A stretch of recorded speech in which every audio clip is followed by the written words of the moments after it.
Bonjour, bienvenue sur Consultons local. Je suis Nancy Macri et je suis en compagnie de ma partenaire préférée. Audrey, bonjour tout le monde. Et aujourd'hui, on a quelqu'un qui a tout un parcours, qui a choisi de venir nous raconter ce qui lui est arrivé. Fait que je vous présente sans tarder Julie Corbeil. Bonjour tout le monde! Fait que Julie, tu veux-tu nous raconter comment tu allais avant que tout arrive? C'était quoi ta vie, toi? Qu'est-ce que tu faisais, tout ça? En fait, moi, à l'âge de 16 ans, j'ai rencontré mon conjoint. Puis, à ce moment-là,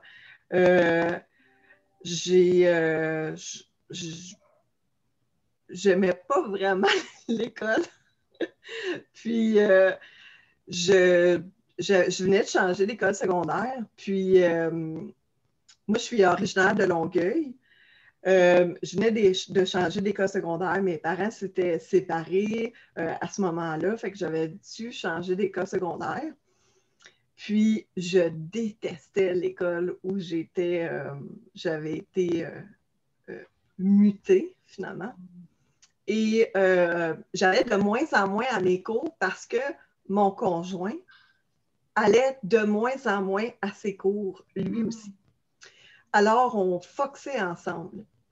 Donc, il était mon partner de Fox. Et donc, finalement, une journée, le directeur de l'école m'a fait venir dans son bureau en me disant tu ne vas pas vraiment beaucoup à tes cours, tu manques beaucoup. Je voudrais juste m'assurer que tu ne veux pas décrocher. Et dans ma tête, je me suis dit, eh bien, maudit, j'y avais pas pensé, mais c'est une maudite bonne idée. Fait que donc, il a fait comme une erreur en me disant ça parce que je me suis dit, oui, merci de l'idée, je vais suivre ton conseil. Fait que donc, j'ai décroché à ce moment-là. Mais plus ça allait, plus je me ramassais toujours chez mon conjoint, chez ses parents en fait. Et j'étais toujours chez ses parents. Et finalement, au bout du compte, je suis allée vivre chez ses parents. Et sa mère, qui, elle, n'avait pas du tout le même regard sur l'école que ma mère, m'a regardée et m'a dit « Ben là, tu ne peux pas rien faire. C'est soit que tu vas travailler, soit que tu vas à l'école. » Fait que ça ne me tentait pas d'aller travailler. Fait que en septembre qui a suivi, ben finalement, je suis retournée à l'école et j'ai fait mon secondaire 5. Et je pense que c'est le premier moment où j'ai vraiment eu dans ma vie une dépression. C'est le premier temps dans ma vie que j'ai fait une dépression. C'est quand j'ai décroché mon secondaire 5 à cette époque-là. J'aimais rien. Je ne savais pas que c'était ça que j'avais, mais j'aimais rien, je voulais rien. Puis, 3 mois, un peu moins de 3 mois avant, j'étais sur une pente descendante dans ma dépression. Et 1 mois avant d'avoir rencontré mon conjoint, qui est encore mon conjoint aujourd'hui, ça fait plus de 22 ans qu'on est ensemble, j'ai fait une tentative de suicide que j'ai manquée parce que je suis encore là.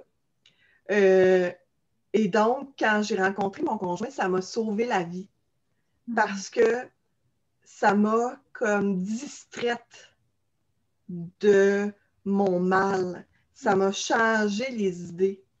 Ça m'a sorti de tout ce qui allait mal dans ma vie pour me propulser dans d'autres choses, d'une autre vie, une autre...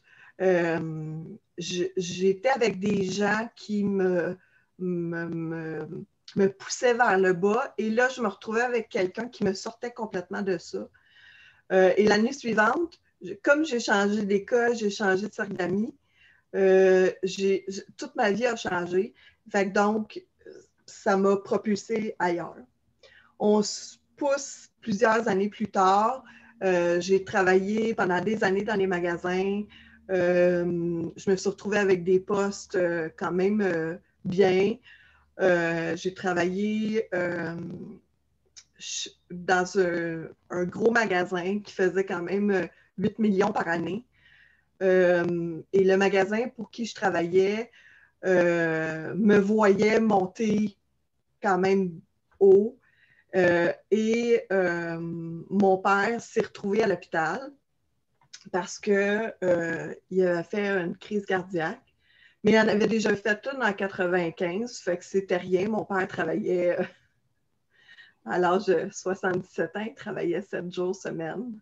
Ouh! Fait que pour lui, il était de cette génération-là que c'était normal. On travaillait 6 jours, 7 jours. Il était beaucoup plus en forme que moi. Puis il était nettoyeur-presseur. Fait que c'est pas un job assis à un bureau, là. C'était un job physique, des températures de 40 degrés. L'été, c'était incroyable. Puis il avait été hospitalisé, puis au congé de Pâques, il a décidé qu'il retournait travailler. Parce que c'est ça qu'il voulait faire. Fait que c'est ça. J'ai été élevée avec cette génération-là. Et donc, ça a formé qui je suis aussi. Et donc, mon père, sa situation se détériorait. Ça n'allait pas bien. Et je savais qu'il ne ressortirait pas de l'hôpital. Malgré que quand il est hospitalisé, dans son congé de Pâques, il est allé travailler. Et donc, on me poussait à bout au travail. On exigeait de moi que je sois la même personne que quand mon père n'était pas malade. Fait que donc, à un moment donné, j'ai pris un congé maladie. Et le jour des funérailles de mon père, j'ai reçu un appel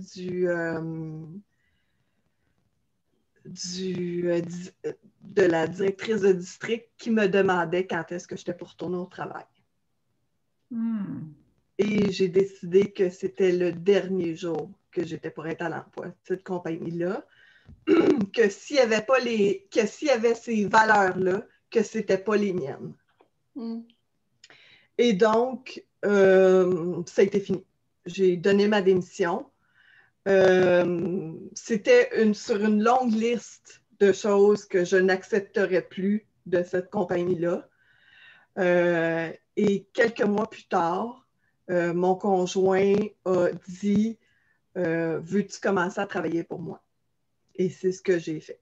Et ça a été le plus beau cadeau que j'ai pu me faire parce que là, je pouvais dire, si je ne vais pas bien, je prends du temps pour moi.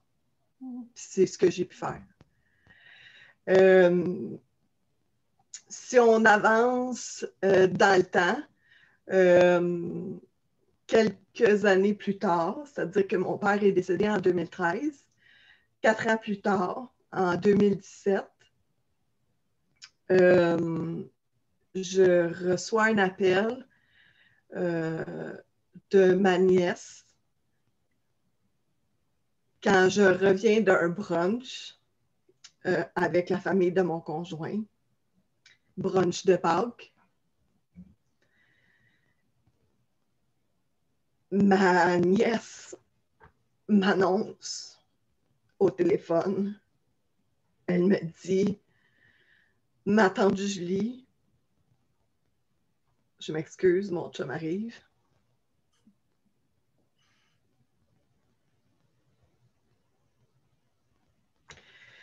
Ma nièce m'annonce au téléphone, elle me dit « Ma tante Julie, ma mère est morte. Elle s'est pendue. »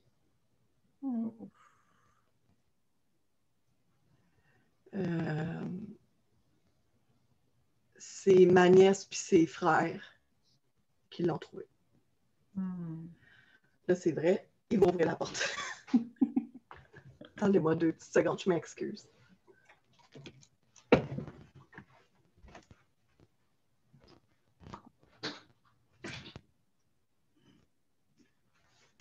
Je m'excuse. Aucun problème. Oui, c'est je une m'excuse. épreuve Oui. très difficile, en fait. Oui, mais pas autant que ce qui s'en vient.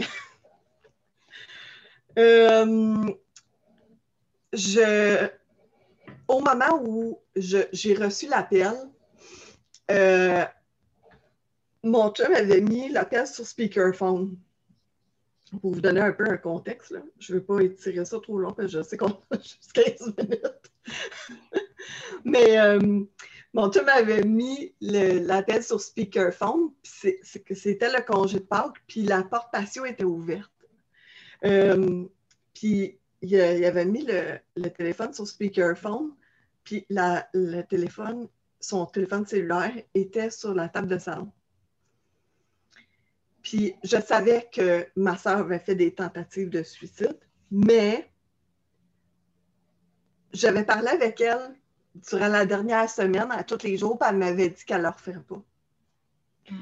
Puis c'est ça, mon chum prend le téléphone, puis il le met sur la table de salon, puis ma nièce me dit, ma tante,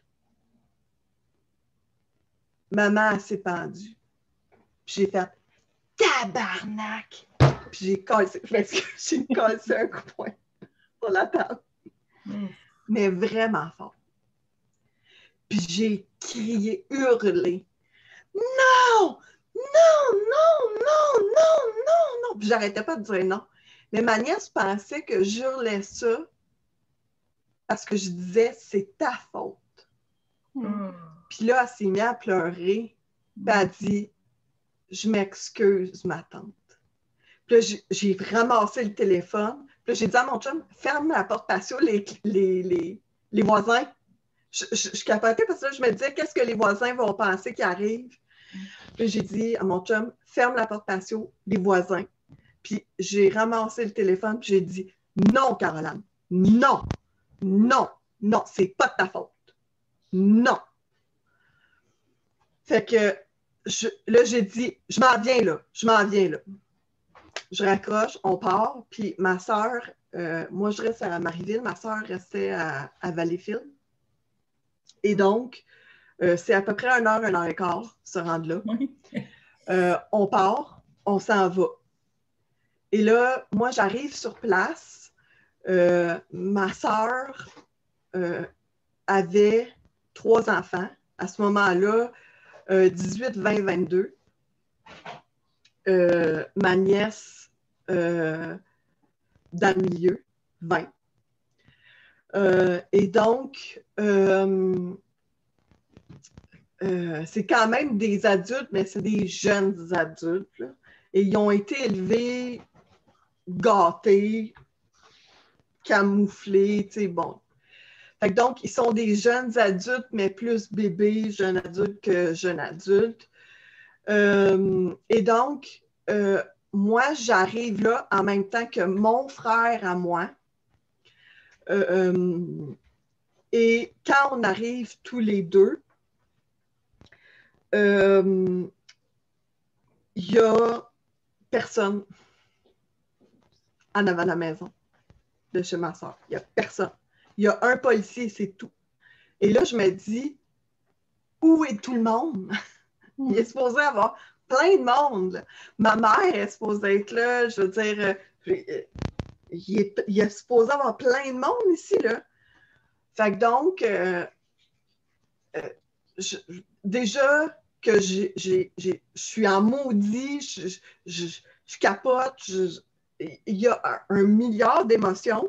J'arrive là, et là, j'ajoute une autre émotion. Je suis confuse complètement. Je comprends absolument pas c'est quoi qui se passe. J'arrive là, et un coup arrivé, il y a juste un policier, puis là, on regarde ça, puis là, je dis au policier, où est-ce qu'il y a tout le monde? Où est-ce qu'il y a tout le monde? Puis là, finalement, j'arrive, je monte les marches, je suis en avant de la maison et je me mets à discuter avec mon frère puisque le policier prend mon conjoint, puis il le met plus loin à part pour discuter avec lui. Et il discute avec lui. Puis là, moi, je comprends pas trop, mais bon, je discute avec mon frère. Et j'entends de loin mon chum dire au policier « Didi, Didi, Didi ». Puis finalement, il se rapproche, puis le policier arrive, puis je vois qu'il veut nous dire quelque chose, puis il commence à dire bon, la famille, tout le monde,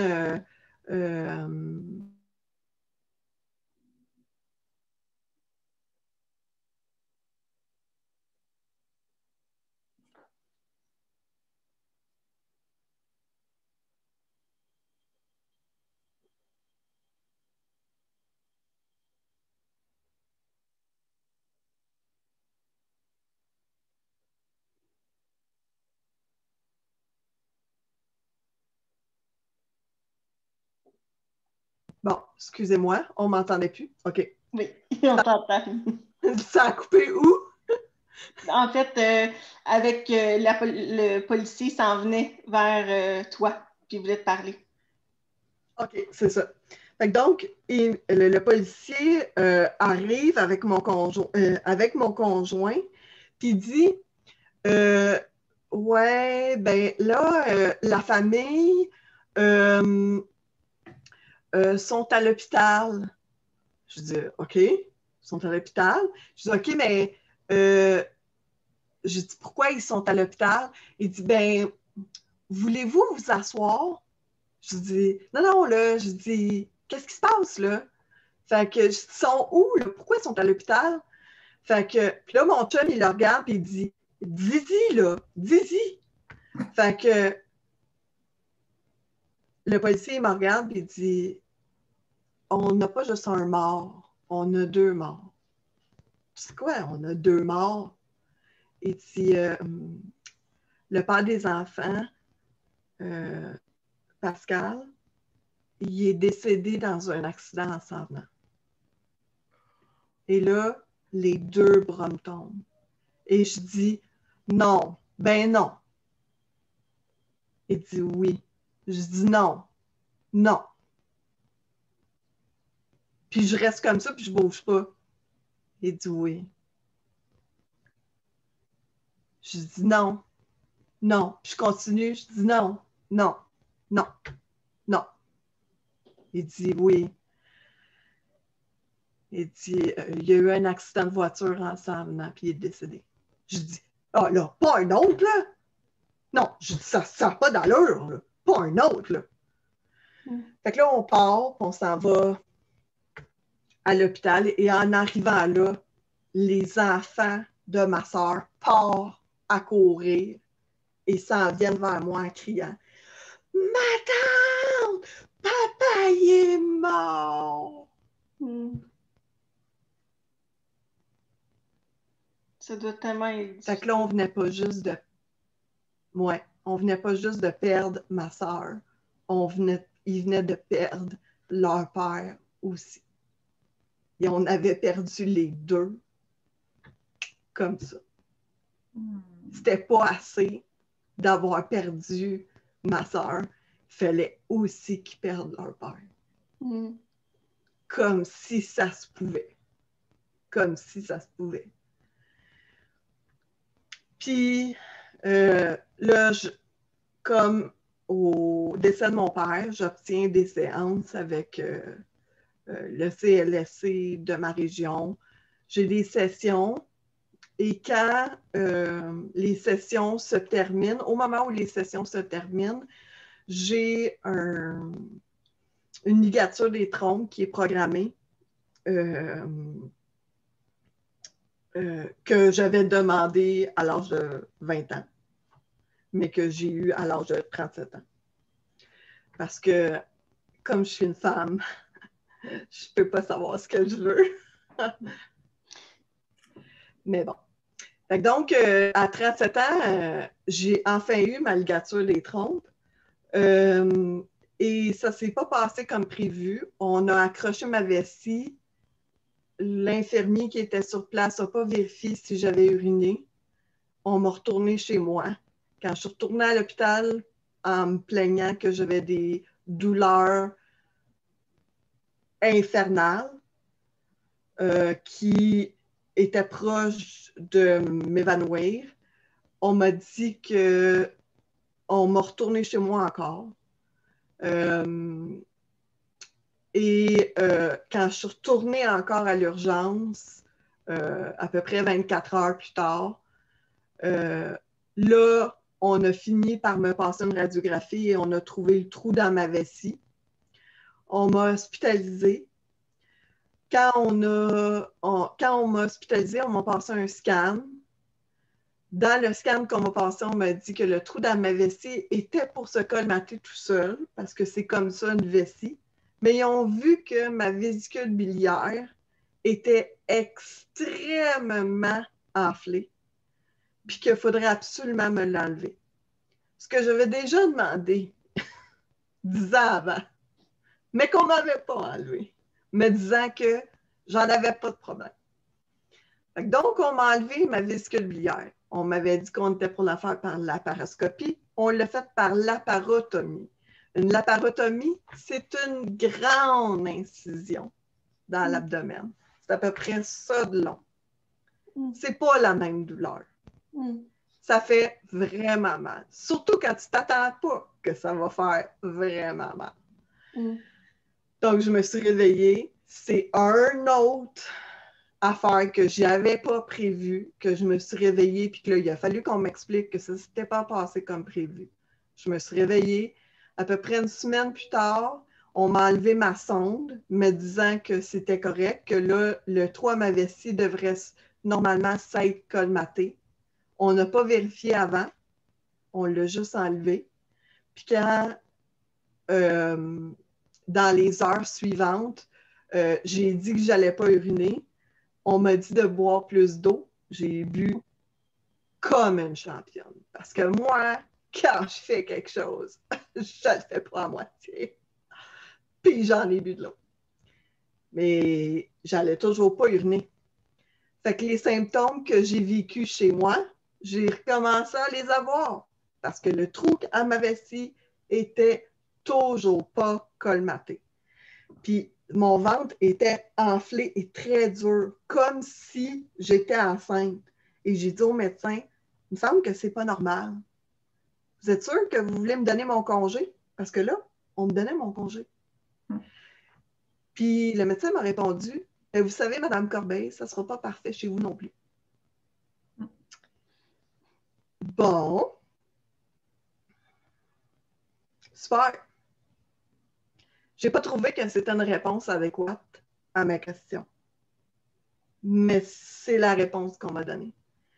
Et donc, après tout ça, moi, j'avais ce qu'on appelle un GP, un drain, qui était à ma plaie pour ma vésicule biliaire, finalement, ma laparotomie de ma vésicule biliaire.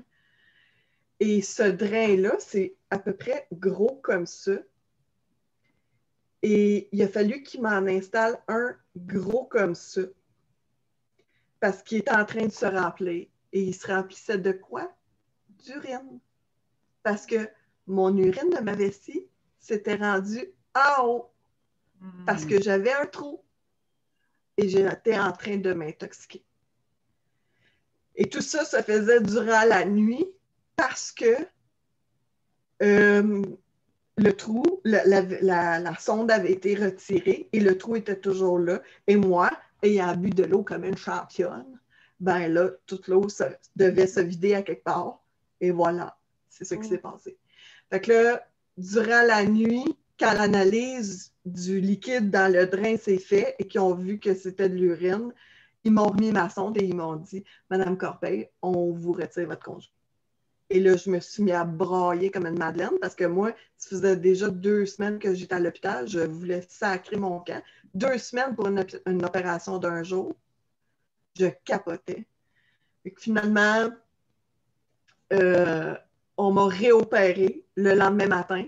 Ça faisait 3 opérations en tout pour ce qui était supposé être une seule opération. Pour colmater le trou de la vessie, on m'a envoyé chez moi avec une sonde. J'ai eu des points, j'ai eu toutes sortes de choses. Ça a duré en tout peut-être 3 mois. Au bout de 3 mois, j'ai eu après ça des rendez-vous chez le médecin, des choses comme ça. Et c'est après 9 mois que je me suis rendu compte que je n'étais plus dans l'activité, que là, j'avais eu un choc post-traumatique. J'avais besoin d'aide. Je venais de vivre quelque chose de gros. Puis c'était back à back avec ce qui est arrivé avec ma soeur. Puis j'avais pas eu le temps de retomber, puis je retombais dans d'autres choses. Fait que je suis retournée au CLSC, j'ai redemandé de l'aide. Et là, la pandémie est arrivée. J'ai été chanceuse. J'ai insisté et insisté et insisté pour avoir la même psy, pour avoir de l'aide. Je me suis presque battue avec l'infirmière en psychosocial qui me répondait « Avez-vous cherché sur Internet, madame? » Je ne sais pas, parce que je ne sais pas qu'est-ce que vous pouvez faire. Puis je me suis dit dans ma tête, c'est pas à moi à chercher de l'aide. Tu es supposé de me fournir de l'aide. Je suis pas. Si j'avais un bras cassé, me dirais-tu, avez-vous cherché comment vous faire des points de suture ou vous remettre votre bras en place, madame? Non, tu ne me dirais pas ça. Tu me mettrais un plâtre, puis ça finirait là. Je ne vais pas chercher, moi, comment aller avoir des ressources. Ça n'a pas de sens, voyons donc. Et donc, au bout de tout ça, ben non, voyons donc. Puis là, j'ai fini par ils ont détecté ça au mois de mars à peu près? Oui. Puis, est-ce qu'ils t'ont suivi puis ils t'ont donné des diagnostics précis? Ben, finalement, j'ai été resuivie par la même psy que la dernière fois. Fait que j'ai été chanceuse là-dessus. Puis oui, effectivement, à ce moment-là, j'ai pu avoir un autre diagnostic de choc post-traumatique. J'ai eu, moi, droit à ce qu'on appelle du EMDR, qui est un traitement qui, moi, m'a aidé beaucoup. C'est un traitement avec, dans mon cas, avec des petites manettes qui vibrent, puis on te projette dans l'événement qui t'a donné le choc pour t'aider à désamorcer tout le méchant, entre parenthèses. Puis après ça, les symptômes qu'on voyait qui étaient récurrents, c'était beaucoup ce que moi, je disais beaucoup à ma psy que j'avais comme symptômes, c'était beaucoup, je focusais beaucoup durant la pandémie sur les règles. C'est-à-dire, j'étais à l'épicerie, je voyais beaucoup des gens qui ne suivaient pas les flèches, qui étaient en ligne à l'épicerie et qui n'étaient pas dans le bon sens, pas à la bonne caisse, pas les gens qui ne suivaient pas les règles. Et peu importe, j'avais beaucoup d'anxiété sur le fait que les seules fois que je sortais de chez moi, je voyais des arcs-en-ciel et ça me ramenait au fait qu'on est en pandémie. C'est comme ça me criait en pleine face. Mais quand j'ai réussi à diminuer comme à m'exposer plus et à diminuer cette anxiété-là, ce qui me tannait, c'était les règles. C'est-à-dire ceux qui ne suivent pas les règles. Et donc, c'était la première chose qui m'a vraiment frappée. Et donc, il y avait plusieurs petites autres choses, mais comme c'était ça qui m'avait vraiment frappée, ma psy m'a dit, as-tu pensé que peut-être tu étais TPOC, que tu avais un trouble de personnalité, pas un TOC, mais un trouble de personnalité obsessionnelle compulsif. Puis j'ai dit, ah non, j'ai pas ça, moi. Puis un jour, je suis tombée sur la description officiel, là, le Merck's Manual, donc du TPOC, et j'ai fait « Wow! J'ai 8 points sur 10 de ça. » Ouais. Ouais. Quand j'ai expliqué ça à ma psy, elle m'a dit « Oui, ben c'est ça. » Elle dit « Peut-être qu'en temps normal, ton TPOC, il ne ressort pas beaucoup, mais où tu le gères bien. » Il faut dire que j'ai été longtemps avec des psys, fait quand même, j'ai des bons outils. Pour moi, c'est ça, c'est un coffre à outils, tu sais. Mais elle dit, peut-être qu'à cause de la pandémie, ça a fait remonter tout ça. Et c'est ça, je pense effectivement que c'est ça. Ça a venu chercher tous les points individuels de cette liste-là et ça les a vraiment ressortis chacun. Je donne un des exemples que j'ai vu dans la liste que j'aurais jamais pensé que ça aurait pu être ça, mais moi, là, tu ne prends pas ma moitié de la boîte de biscuits. C'est à moi. C'est à moi. Toi, tu as ta moitié, l'autre moitié est à moi. Mais tu sais, je veux dire, quelqu'un pourrait dire oui, mais tu sais, c'est. Non, non. Non, tu comprends pas, là. Elle est à moi, là. Tu sais pas à quel point c'est la fin du monde pour moi si tu as pris ma moitié, là. Puis, mon chum, lui, va dire on va en racheter d'autres quand il n'y en aura plus. Non, ça ne fonctionne pas comme ça dans ma tête. C'est, tu as ta moitié, j'ai ma moitié, puis ma moitié est à moi. Si tu as pris ma moitié, tu as pris quelque chose qui est à moi. Est à moi. C'est à moi. Tu as pris quelque chose à moi. C'est pas de l'égoïsme du tout. Je suis vraiment très généreuse, mais c'est ça. C'est ce qui est à moi est à moi. Ce qui est à toi, ben, il est à toi. Je ne prendrai pas des choses à toi non plus. Fait que c'est ça. Fait que comment tu vis ça au jour le jour pour toi? Est-ce que, ben là, tu nous parles de lui, fait que j'imagine vous divisez les choses, comme ça, ben, vous ne vous retrouvez pas en conflit. Mais est-ce qu'il y a d'autres choses que dans ton quotidien tu fais? J'ai la chance d'avoir un conjoint de 22 ans qui me connaît bien et qui m'endure aussi. Ça, c'est la première chose. La deuxième chose, c'est que pour moi, personnellement, un coup que je sais, c'est quoi que j'ai, un coup que j'ai une définition de comment je suis, qu'est-ce que j'ai, c'est pourquoi que j'ai ça. Maintenant, je sais. Ah, c'est ça que j'ai. Maintenant, je peux faire quelque chose avec. C'est pas un néant. Je peux l'expliquer, je peux soit pas rien faire pour, ou je peux faire quelque chose pour. Parce qu'il y a des choses que je pourrais pas rien faire, ça va toujours être comme ça. Puis, je veux dire, j'ai un choc post-traumatique. J'ai travaillé dessus, mais il va toujours être là, ce choc post-traumatique-là. Je peux pas changer ça. Mais par contre, je peux me donner des outils pour mieux le vivre. Oui, je suis en dépression. Oui, je prends des médicaments pour. Est-ce que je peux changer le fait que je suis en dépression? Non, je ne peux pas changer ça. C'est comme ça. Mais au moins, je sais pourquoi je suis comme ça. Moi, c'est essentiel pour moi de savoir pourquoi je suis comme ça. Un coup que je le sais, là, je peux faire quelque chose ou je ne peux pas faire quelque chose, mais au moins, je le sais. Ça, c'est la première chose pour moi. La deuxième chose, c'est parler.